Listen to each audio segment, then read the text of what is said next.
Hello everyone, welcome back to my channel. Today in this video I'm gonna tell you why Apple Intelligence with Siri is not enabled in your iPhone after update iOS 18.2. To use Apple Intelligence with Siri, your device must meet the following requirement. First of all, device model.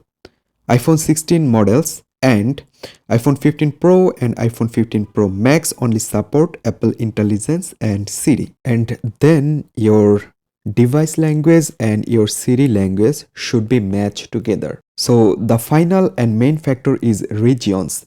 Apple Intelligence is available in most of the English speaking countries, but it will support more language in future.